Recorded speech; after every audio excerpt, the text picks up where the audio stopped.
The perimeter P of a two-dimensional shape is the sum of all side lengths.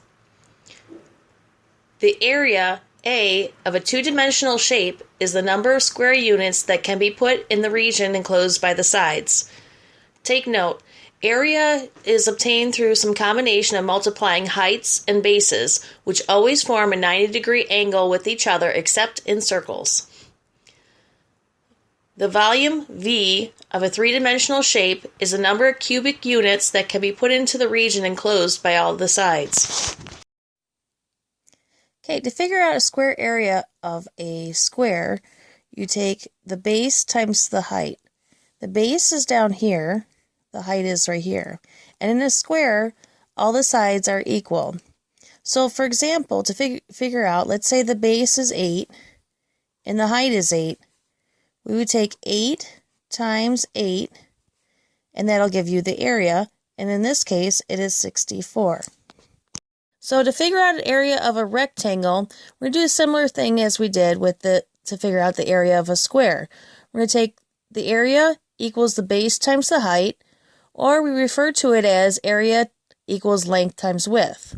In a rectangle, not all the sides are equal. You have two parallel sides that are equal to each other, and the perpendicular sides are equal to each other. So for this particular example, let's say the base is 12. And like I said, we can call that width or length. And then the height, also known as width, let's say this is equal to 4. So we're going to take the 12 times the 4, and that'll give us 48, which is our area of our.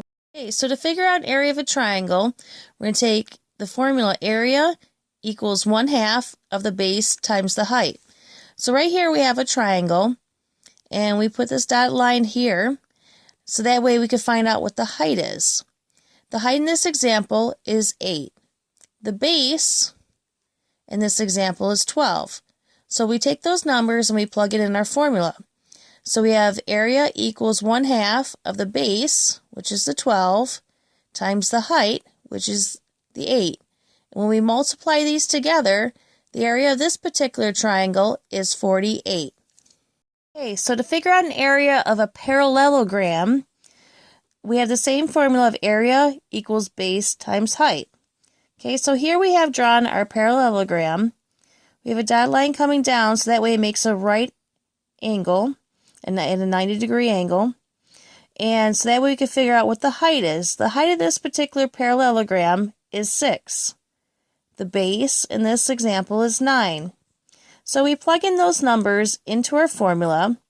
So area equals the base times the height. So in this particular example, when you multiply these two together, you get 54. So to figure out an area of a trapezoid, we're going to take the area equals 1/2 of the height, and you're going to multiply that times the sum of base 1 and base 2. Okay, so here we have our trapezoid. Okay, base 1 is the smaller side, base 2 is the longer side, and we have our dotted line made at a 90-degree angle, and that will give us our height here. And in this particular example, base 1 is 8, height is 9, base 2 is 12. So what we do is we take those numbers and we plug it into our formula. Okay, so we have area equals 1/2 of 9, which is the height. Okay, so there's the height. And you're going to multiply that 8 plus 12. See, because we had base 1 and base 2. So we're going to add those two together. So we're going to do that first. We'll add those two together. In this particular example, it gives us 20. So then we got area equals 1/2 of the height times the sum of both bases. So when we put those together, the area of this particular trapezoid is 90. So to figure out an area of a circle, the formula that we use is area equals pi. Pi is this little squiggly thing here, r squared. R is what's called the radius. A radius is, you go take a dot in the middle of the circle and you go halfway out. Okay? A diameter is two of the radiuses put together, so that way it would go all the way across. But to find the area of a circle, we just need the radius, which is half of a diameter. And for the pi, it goes on indefinitely. But for most mathematical formulas that you'll run into, pi is shortened up to pi equals 3.14. And that's what you're going to run into in most mathematical formulas. Okay? And in this particular instance, the radius is 5 in this example. Okay, so then we take our numbers and we plug it into our formula. So to find this area of the circle, area equals 3.14, which is the pi, times radius, which is 5, and then we're going to square it. Okay? And then when we multiply those all together, this particular circle, the area is 78.5. Now, if you want to take that same example and find the circumference is going around the circle. If you want to figure out what the circumference is, there's a different formula you use. The formula you use for circumference is the circumference equals 2 pi r. Okay? So in this one, again, pi is 3.14, and our radius is 5. Okay, so to plug it in, we got circumference, the C, equals 2 times 3.14 times 5. And when we multiply all together, the circumference equals 31.4 for this particular circle. Okay, to figure out the volume of a rectangular prism, right here is a rectangular prism. To figure out the volume, it equals the length times the width times the height. Okay, in our example, our height is equal to 4, our width is equal to 3, and our length here is equal to 12. So we're going to take those numbers, we're going to multiply them together. So our volume equals 12 times 3 times 4, and when we multiply them all together, the volume of this rectangular prism is 144.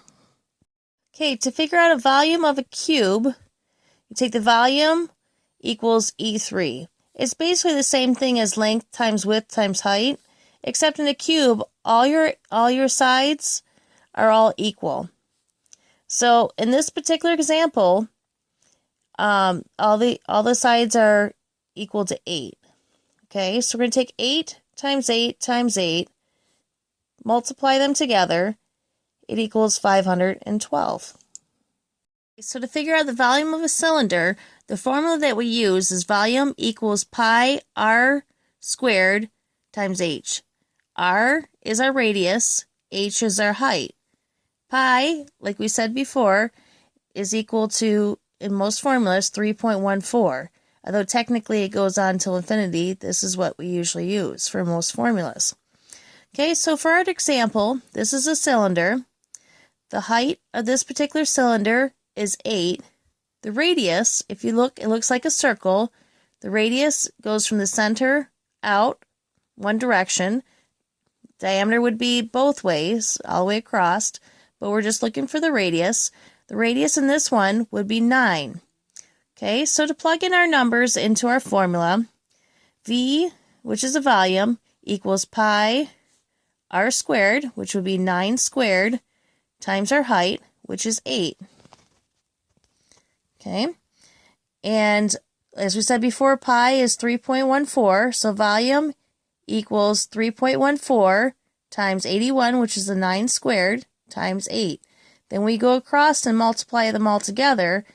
This particular cylinder's volume is 2034.72.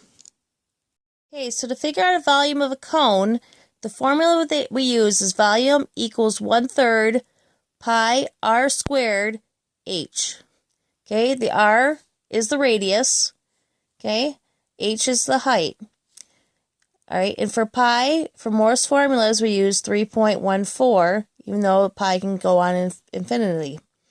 So we take our cone, we put an imaginary line down till we hit the middle of the circle. Okay, and that'll give us our height. And then we go out from the middle of the circle, we go out, and that'll give us the radius. Then we're going to take these numbers and plug them into our formula. Okay, so volume equals 1/3 of pi times our radius squared. Okay, so there's our radius. So it'll be 6 squared times our height, which is 8. Okay, so then we come down here, 1/3 of pi, 3.14. Okay, so our radius squared together would be 36. Then we multiply it times the height, which is 8. Then we go through and multiply it all together. And the volume for this particular cone is 301.44. To figure out the volume of a sphere, the formula used is volume equals 4 pi r cubed over 3. Pi being 3.14. Okay, a sphere is a three-dimensional object, such as a ball. Okay, we take in the middle of that sphere, and then we go outwards, that is the radius. If we go both ways, like cut it in half, that would be the diameter. We're only looking for the radius. The radius in this example is equal to 5. So then we're going to take our numbers and we're going to plug it into the formula. So for this particular one, the volume equals 4 pi with 3.14 times a radius of 5 cubed over 3. Okay, so then we're going to do the top part here. You multiply it out, and the volume equals 1,570 over 3.